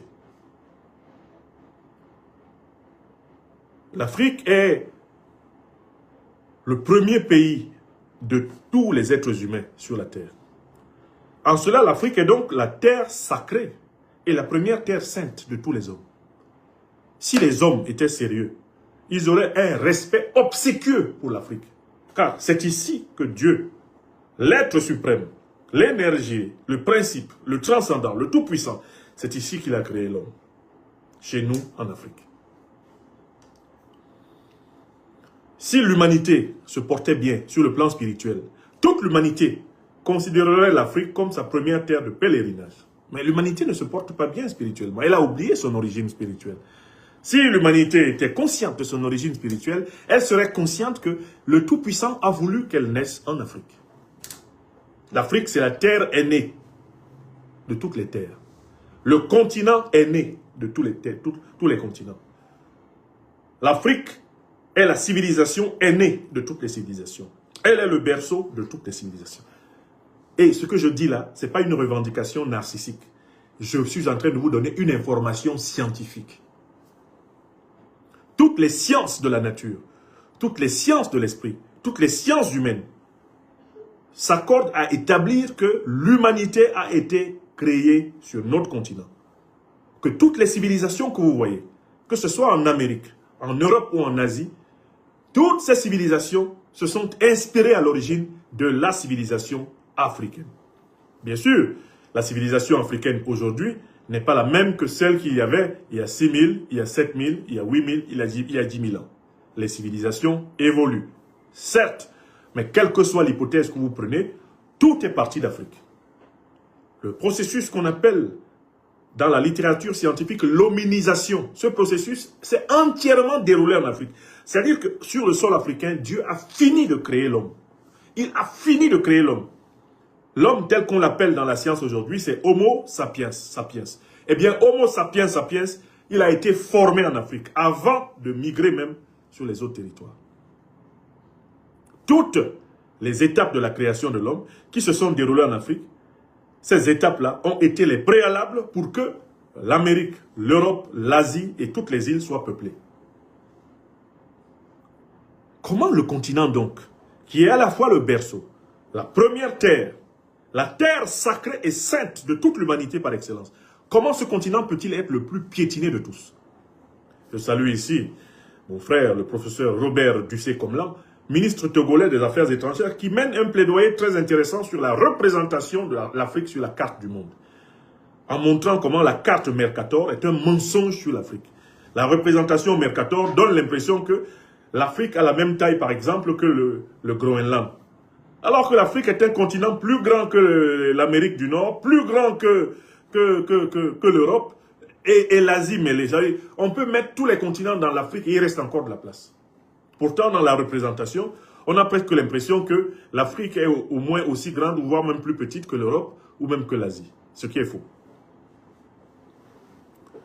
Donc, quelle est la situation de l'Afrique dans le monde? Comme c'est ici, en Afrique, que Dieu a créé l'homme, il a veillé à ce qu'en Afrique, il y ait tout ce dont l'homme a besoin. Toutes les matières premières naturelles dont l'homme a besoin, elles sont ici. Tout ce dont on a besoin pour l'industrie, tout ce dont on a besoin pour améliorer la condition de l'homme dans le monde est disponible à l'état brut sur le sol africain. Ce n'est pas un hasard, c'est là que Dieu fit l'homme. En faisant l'homme, il lui a donné, et bien sûr, un environnement dans lequel il puisse trouver le matériau à partir duquel il puisse se développer. Mais, et c'est un point très important, justement parce que l'Afrique a reçu le legs le plus important de tous les continents, les plus importantes réserves de matières premières stratégiques qu'il puisse avoir sur la terre sont en Afrique. L'Afrique est donc la terre la plus convoitée et la plus jalousée depuis la nuit des temps. Les Occidentaux, les Asiatiques, les Moyen-Orientaux, les Américains ont toujours eu les yeux rivés sur l'Afrique. Car très tôt, on a su que l'homme était venu de là et que les conditions pour la vie humaine la plus réussie, eh bien, étaient rassemblées.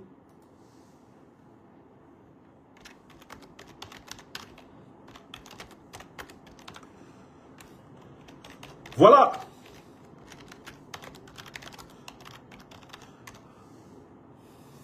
Voilà exactement la situation de l'Afrique. Je voudrais ici prendre deux images. Il y a dans la littérature judéo-chrétienne le mythe de Caïn. Caïn, c'est quelqu'un qui cultivait la terre, alors que son frère Abel, quant à lui, s'occupait des troupeaux, s'occupait des moutons, des chèvres, des vaches, etc. Et Caïn avait beaucoup de mal, vraiment, la terre était très difficile. Elle ne lui donnait pas toujours suffisamment à manger. Et voilà comment il devient jaloux de son frère Abel et il va le tuer. Au point que l'œil de Dieu va poursuivre Caïn en lui demandant « Qu'as-tu fait de ton frère ?» Je résume comme ça le mythe biblique de la haine entre Abel et Caïn. Mais en fait, nous en Afrique, on a un mythe très ancien. C'est le mythe de Osiris et de Seth.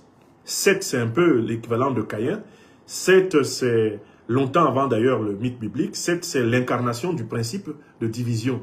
Le principe du mal, le principe du crime, le principe de la jalousie. Et Osiris, c'est l'incarnation du principe du sacrifice, c'est l'incarnation du principe du partage, de la joie, le principe d'amour. Alors, la grande question qui se pose dans le mythe négro-égyptien entre Osiris et Seth, c'est qu'en fait, chaque fois, le diable, eh bien, Seth, le très méchant Seth, fait tout pour tuer son frère et Osiris réussit à chaque fois à renaître malgré tout le mal que Seth lui a fait. Je dis que l'Afrique, c'est Osiris. L'Afrique, c'est Abel. L'Afrique est le continent à qui on a fait tout le mal possible. Le continent dépecé, le continent partagé. Vous voyez, on a divisé l'Afrique en 54 États, exactement comme le corps d'Osiris est découpé en 1000 morceaux. Mais l'Afrique renaît toujours. Pourquoi l'Afrique renaît-elle toujours? Mais parce que c'est la première terre sacrée et sainte de l'humanité. Et parce que sur cette terre, Dieu créa l'homme. Il n'a pas voulu que nous disparaissions. L'Afrique est la terre la plus riche, mais c'est la terre la plus appauvrie. L'Afrique est la terre qui a le plus grand potentiel, mais c'est la terre la plus menacée. C'est ce qui explique que, à cause de cette jalousie européenne, de cette jalousie asiatique, moyenne-orientale et américaine, eh bien, les Africains ont été l'objet systématique de nombreuses agressions. Agression des Africains en Afrique, agression des Africains en Amérique, agression des Africains en Europe, agression des Africains en Asie. Pourquoi en veut-on aux Africains? C'est très simple, parce que les Africains ont reçu de la nature, ils ont reçu de Dieu davantage que n'importe quelle autre civilisation sur cette terre.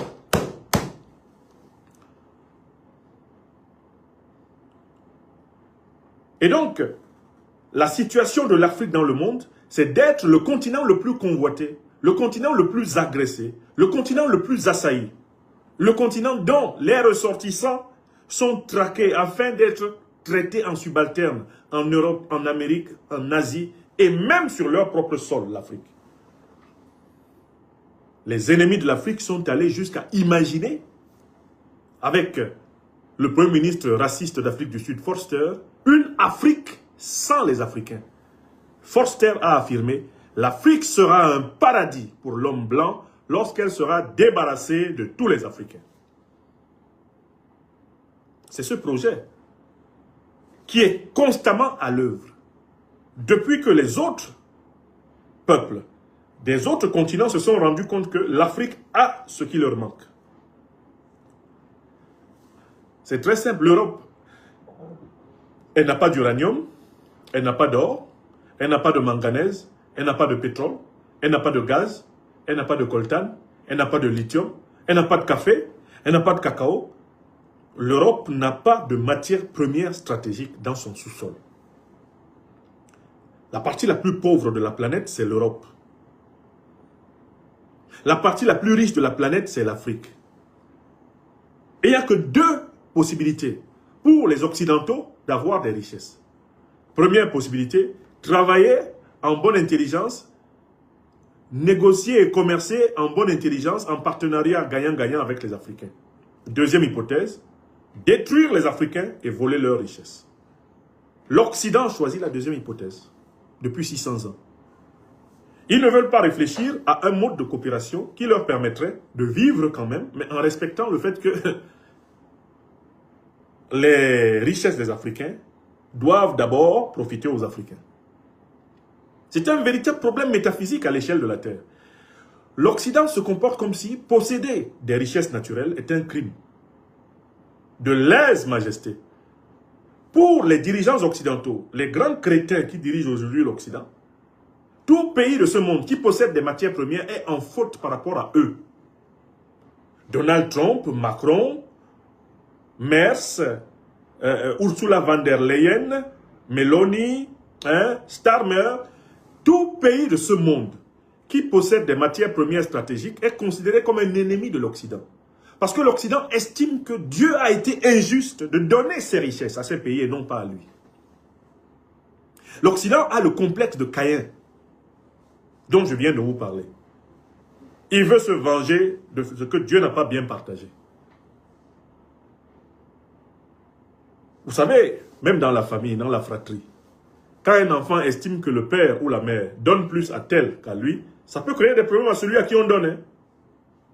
Le problème de l'Afrique, paradoxalement, c'est que Dieu lui a trop donné du point de vue de ses autres frères en humanité. On en veut à l'Afrique parce que Dieu lui a trop donné. Regardez la réaction des dirigeants occidentaux quand un pays lointain de leurs frontières décide d'imposer les conditions de commercialisation de ces matières premières. Ils se comportent comme si ce pays était en tort par rapport à eux. C'est-à-dire, par exemple, que le Venezuela a son pétrole et Donald Trump se comporte avec le Venezuela comme si le Venezuela devrait lui rendre les comptes. Parce que pourquoi ce pétrole n'appartient-il pas aux États-Unis? Donald Trump découvre que le Niger a de l'uranium. Son problème, c'est pourquoi le Niger ne vient pas me rendre compte? Il ne se rend pas compte que nous, on n'en a pas. Et que par définition, avant même qu'il exploite son uranium, il devrait venir nous voir. Regardez ce qu'il a écrit, Donald Trump, dans les accords qu'il a soi-disant organisés entre le Congo, RDC et le Rwanda. Il dit que les richesses naturelles du Congo seront exploitées sous la supervision des États-Unis et en bonne entente avec les partenaires de la sous-région. Safroulaye. Les États-Unis sont là-bas. Le Congo est là-bas. Les États-Unis viennent exploiter les richesses congolaises. Ils les mettent sous leur supervision. Et ce sont eux qui partagent les richesses congolaises au Rwanda et à l'Ouganda. C'est ce qui est écrit dans les accords. C'est ce que Tshisekedi a signé. Et il y a des Congolais qui l'applaudissent et qui trouvent qu'il est très intelligent. Parce que ça lui permet d'envisager un troisième mandat. Quelle honte! Quelle honte! Ça nous renvoie à la fameuse situation de l'homme dans le monde. Mes chers amis, c'est une conversation à bâton rompu que je vous offre. Est-ce que vous vous rendez compte que pour les crapules qui dirigent l'Occident, tout pays de ce monde qui possède des matières premières, des ressources qu'il ne possède pas, est en faute. Il est en faute parce que ces pays souffrent, ces pays occidentaux souffrent du complexe de Caïn. Caïn, le jaloux, qui détestait Abel parce que ses moutons marchaient mieux. Le complexe de Seth. Seth, le jaloux, qui déteste Osiris parce que Osiris est le préféré des dieux. Est-ce que vous comprenez dans quoi nous sommes? Je ne comprends pas le degré d'inconscience de certaines Africaines et de certains Africains dans le monde. Surtout ceux d'entre nous qui avons fait des enfants. Est-ce que quelqu'un qui a fait des enfants peut se permettre de faciliter le fait que ses enfants vivent comme des esclaves sur la terre après lui? De participer à un système où ses enfants seront traités comme des marchandises. Est-ce qu'un père aimant, une mère aimante peuvent accepter ce qu'on fait à l'Afrique en étant africain? Non. Si nous aimons nos enfants, et c'est un peu le sens de la chanson qui, je comprends, je m'auto-psychanalyse là un peu aujourd'hui, la chanson qui m'est venue aujourd'hui, la chanson de Chaps, ouvrez vos cœurs pour vos enfants, donnons à nos enfants le meilleur de nous-mêmes, montrons à nos enfants que nous les aimons, assurons-nous que nos enfants se sentent vraiment aimés. C'est extrêmement important pour que par la suite, sans nous, ils soient capables d'affronter la vie. C'est ce que disait Chaps dans une chanson en bassa que j'ai reprise aujourd'hui, que j'ai publiée sur mes réseaux sociaux, Facebook et YouTube. Weha mingem minan. Tina mingem minan unyubon. Bonbis, donnons le fond de notre cœur à nos enfants. Qui peut dire qu'il a donné le fond de son cœur à ses enfants alors qu'il a contribué à faciliter leur vie en esclavage, à les laisser esclaves sur la terre? Le Niger est plein d'uranium. C'est un crime du point de vue de Macron. Il faut à tout prix déstabiliser le Niger pour arracher l'uranium nigérien. Vous le voyez tirer son nez là, son nez gratouilleux là. Tout son problème, c'est voler l'uranium nigérien. Donald Trump, lui, de tous ces dirigeants occidentaux, est le plus grossier et finalement, il nous rend plus facilement le service. Avec Donald Trump, l'analyse de la situation n'est pas compliquée parce qu'il avoue tout, ce que les autres essayent de masquer. Il dit que, mais, si le sultanat d'Oman ne se comporte pas comme il faut, nous allons le bombarder. S'il ne nous donne pas son gaz, on va le bombarder. Pour le Venezuela, il l'a dit ouvertement. Le pétrole du Venezuela, c'est pour nous. C'est nous maintenant qui allons le vendre. Et on peut le vendre, si on le veut, aux Chinois et aux Américains, aux Chinois et aux Russes, à notre prix. Carrément. Mais Donald Trump, c'est l'inconscient libéré. Donald Trump est en quelque sorte l'expression de toutes les arrière-pensées que les dirigeants occidentaux cachaient derrière leur narratif trompeur. Donald Trump, c'est l'homme qui s'est désinhibé complètement et qui a vomi, qui a craché à la face du monde l'idéologie criminelle de l'Occident. Et il faut que vous compreniez cela.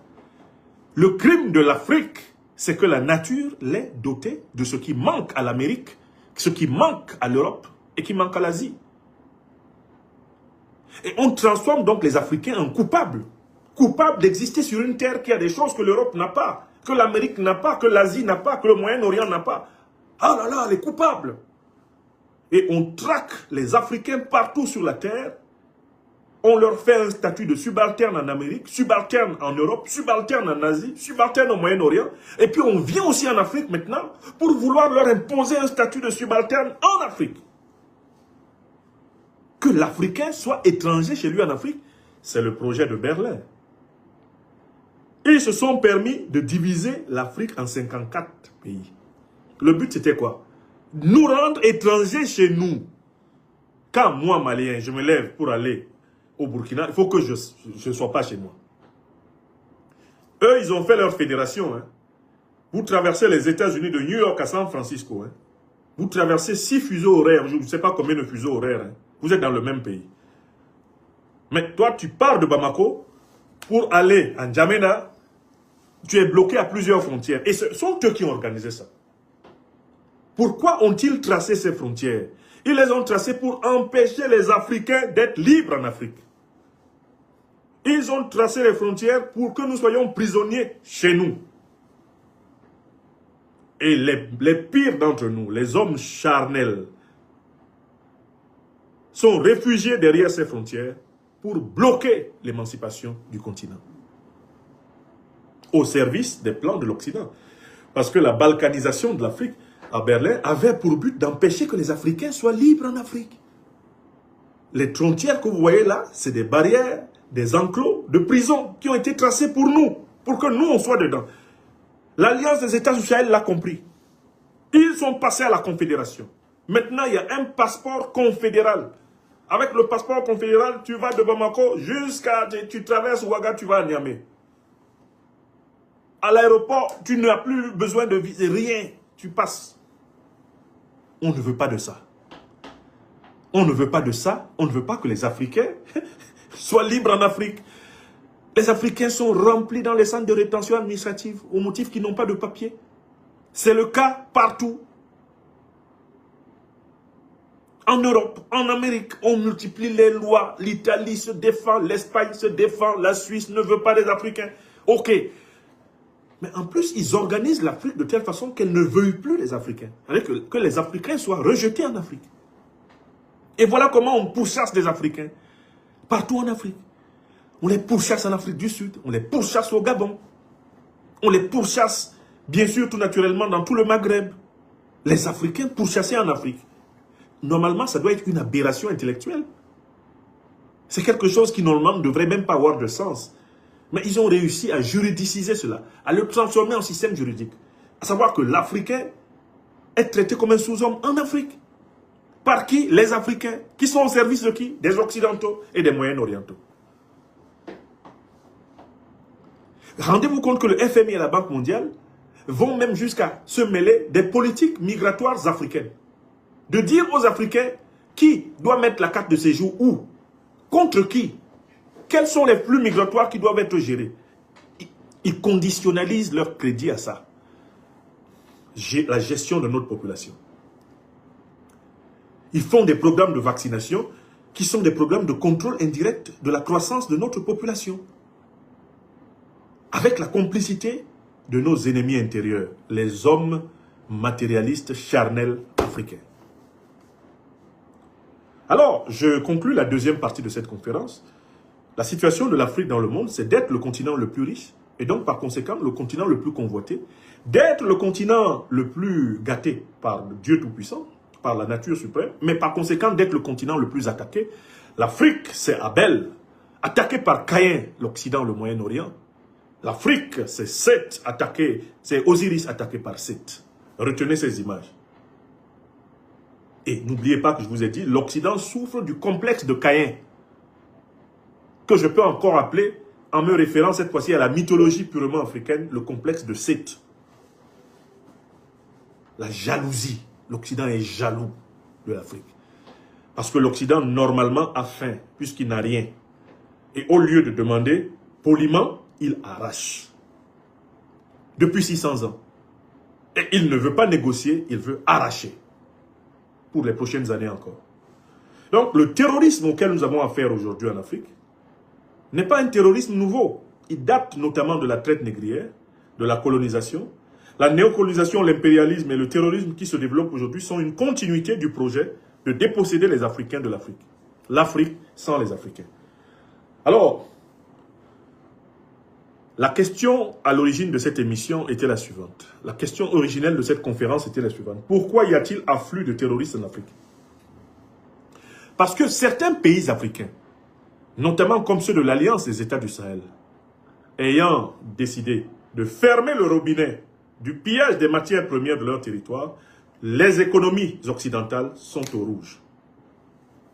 C'est notamment le cas de l'économie française. L'économie française, depuis pratiquement 600 ans, a été bâtie sur le pillage de l'Afrique.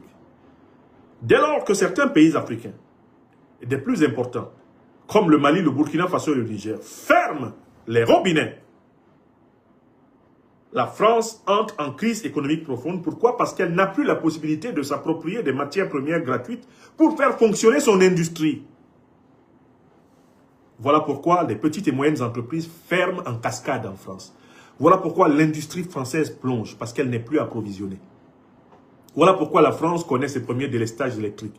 Voilà pourquoi la France a maintenant un déficit budgétaire de plus de 3500 milliards d'euros, dont elle ne sait même pas où trouver les moyens pour le boucher. Quand M. Macron vient se moquer des Africains, à Nairobi, en prétendant que la France va mettre 23 milliards d'euros à leur disposition pour les développer, il essaye de cacher le fait que la France est en train de se sous-développer. La France est en déclin. La France est en dégringolade. La misère, la dèche est en train de ramper à Paris. Donc, je reformule la réponse à la question. Pourquoi y a-t-il afflux de terroristes? Il y a afflux de terroristes parce que, comme certains pays africains éveillés ont décidé de mettre fin au pillage de l'Afrique, le manque à gagner en Occident en général, et même au Moyen-Orient, devient de plus en plus important. L'Occident entre donc dans une crise, parce que son modèle de prédation est remis en cause. Face à cette crise, l'Occident a décidé de se donner les moyens de nous livrer une grande guerre. Celle que le président Abdourahmane Tiani a appelée l'hiver noir. Celle dont le président Assimi Goïta a parlé aujourd'hui même, en disant les différents terrorismes qui nous sont infligés et en montrant que ces terrorismes sont interconnectés.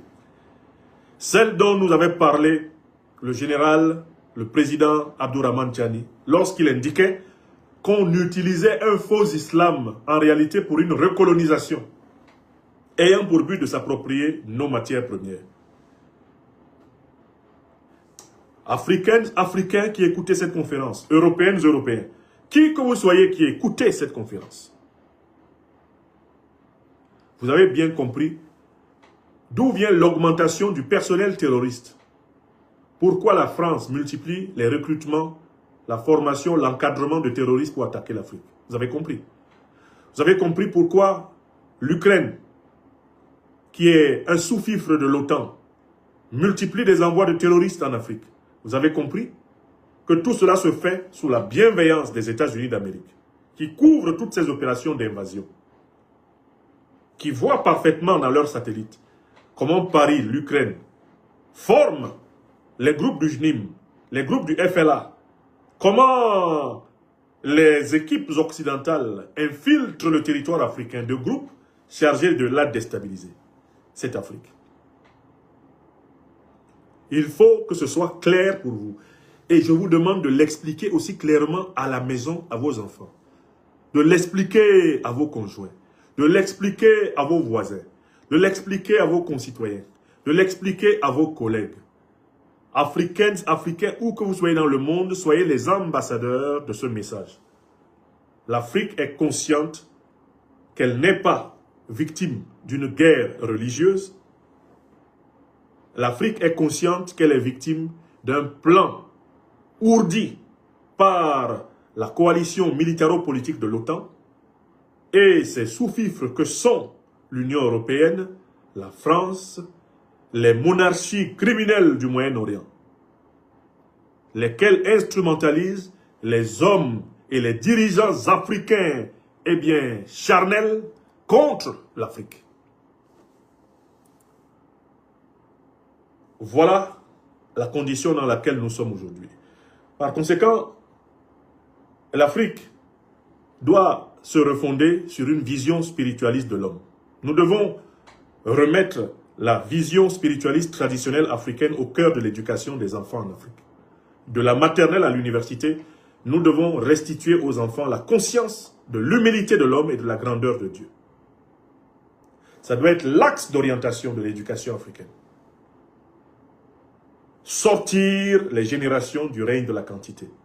Les amener vers le règne de la transcendance, de la dignité, de la souveraineté, de la vérité, de la justice, de la solidarité. Le règne des valeurs universelles de l'esprit. Voilà le devoir d'abord de civilisation qui nous incombe. 1. De 2. Nous devons défendre la terre africaine. Si d'une main nous tenons une colombe ou une fleur d'olivier, de l'autre nous devons tenir l'épée. Nous n'avons pas le choix. Nous devons défendre la terre africaine et pour cela, encourager nos dirigeants à investir suffisamment dans l'appareil de défense et de sécurité et dans la formation citoyenne élargie à la défense et la sécurité, c'est-à-dire l'armée populaire africaine. Il faut que les Africaines et les Africains sachent que l'un des devoirs d'hommes ou de femmes sur la terre africaine, c'est de savoir se défendre. Nous avons été suffisamment naïfs et négligents. Nous nous sommes fait surprendre par la traite négrière, surprendre par la colonisation, surprendre par la néocolonisation. Nous n'allons pas nous faire surprendre par l'impérial terrorisme. Dieu nous a donné des cerveaux, comme le disait le regretté, eh bien, Toumba Diakité, que je salue. Il nous a donné des cerveaux, c'est pour nous en servir. Il ne nous a pas demandé de les éteindre. Et ça n'a pas commencé par nous tout seuls. Je parodie ainsi l'une des célèbres répliques du regretté Mohamed Toumba. Dieu nous a donné des cerveaux, nous les Africains, les Africaines qui sont là. Il ne nous a pas dit d'arrêter nos cerveaux. Ça n'a pas commencé par nous tout seuls. Nous devons utiliser nos cerveaux pour faire que ce qui nous est arrivé avant, ce qui est arrivé à nos parents ne nous arrive pas et n'arrive pas à nos enfants. C'est à cela que sert le cerveau. C'est à cela que sert l'esprit.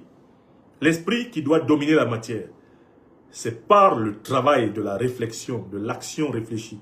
C'est par le travail de la solidarisation, la collectivisation, la mutualisation des intelligences et des moyens que nous allons vaincre ceux qui veulent nous soumettre, puisque nous avons refusé de nous soumettre. Donc, l'appareil de défense et de sécurité doit être au cœur des préoccupations de toute Africaine, de tout Africain. nous devons contribuer activement à la défense et à la sécurité du territoire africain. Chacun à son niveau et en fonction de ses compétences. Ça, c'est la deuxième conséquence que je tire. Et il y a une troisième conséquence. Il y a une troisième conséquence qui, à mon avis, s'impose. La troisième conséquence qui s'impose, c'est que nous devons essentiellement rechercher des alliances du monde multipolaire, c'est-à-dire des alliances avec des puissances qui ne veulent pas nous soumettre, qui ne nous ont jamais soumis. L'histoire est là pour nous dire quelle puissance ne nous a pas colonisés, quelle puissance ne nous a pas soumis, quelle puissance n'a pas cherché à nous imposer sa langue. Nous les connaissons. C'est avec elles, prioritairement, que nous devons coopérer et opérer dans le monde. Priorité au monde multipolaire. Voilà les trois conséquences de la situation dans laquelle nous sommes. 1. Refonder notre vision spirituelle. Repenser l'éducation de nos enfants afin qu'ils n'oublient pas l'origine et la destinée spirituelle de l'homme. Et qu'ils ne se laissent pas impressionner par le matérialisme rampant et régnant. Deuxièmement, renforcer notre système de défense au point d'aboutir au niveau d'une armée populaire africaine dans chacun de nos pays et dans chacune de nos confédérations, et en attendant bien sûr la naissance de la grande fédération africaine continentale. Troisième niveau, privilégier les alliances avec les puissances qui ne nous aliènent pas. Ne plus accepter le chantage de puissances abonnées à des traquenards pour nous aliéner. Ne plus accepter leur chantage. Leur enlever les monopoles que nous leur avons laissés abusivement exploiter. Mettre fin au monopole des puissances criminelles sur le continent. Voilà les trois grands devoirs qui me paraissent ici incontournables, mes chers amis. Je pense que dans ces conditions, j'ai atteint l'objectif que je m'étais donné dans cette conférence. Vous expliquer ma compréhension de la situation de l'homme dans le monde, ma compréhension de la situation de l'Afrique dans le monde et ma compréhension de la sortie de cet hiver noir par les trois axes de l'éducation spirituelle, de la défense et de la maîtrise de la haute technologie et de la coopération multipolaire.